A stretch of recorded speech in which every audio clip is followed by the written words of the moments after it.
بقول لما أنا أجي أدرس بنفسي المنكر أحطه على بعضه وده أحطه، ممكن ده يعني يساعد في توفير الوقت، لكنه سيضيع فائدة أخرى وهي القراءة الدقيقة لهذا المبحث بكامله، لهذا الحديث بكامله، وبتخلي الواحد مستعجل بصفة. فأنا عشان كده الكمبيوتر يستعمل في الفهرسة لكن ما يعلمش حد. ده اللي أنا عايز أقوله الأخ، بس عشان ما يتصورش إن بمجرد ما أنا قلت الحديث ده أخرجه فلان وفلان وفلان وفلان من طريق هشام بن عروة عن عروة عن عائشة إن الحدوتة خلصت. لا، القصة مش كده، لأن الرواية تحت عروة من تحت هشام بن عروة ممكن يكونوا اختلفوا في لفظ.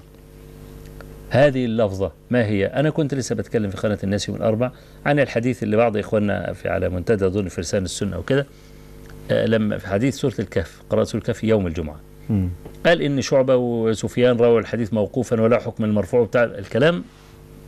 أنا اعتنيت بكلام الأخ ولا أعرف قدره في العلم، لكن أردت أن أزيل الإشكال من عنده، فقضيت ليلتي بالكامل لحد بساعتين أحقق في طرق هذا الحديث لحد ما طلعت بنتيجة قاطعة إن كلمة يوم الجمعة لا تصح في الحديث إطلاقا، لا موقوفا ولا مرفوعا. وأنا شغال في الطرق أحيانا كنت بتوه، وأنا المفروض يعني بقالي ده 30 سنة شغال في بتوه من كثرة الطرق. لو جاء طالب علم آخر عشان يوازن بين الطرق وحط دي قبل دي، لأن في إشكالية ساعات تحط سند قبل سند تضيع البحث.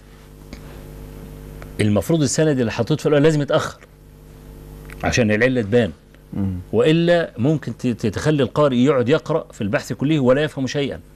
والتصنيف، حسن التصنيف هذا منا من الله سبحانه وتعالى. نعم.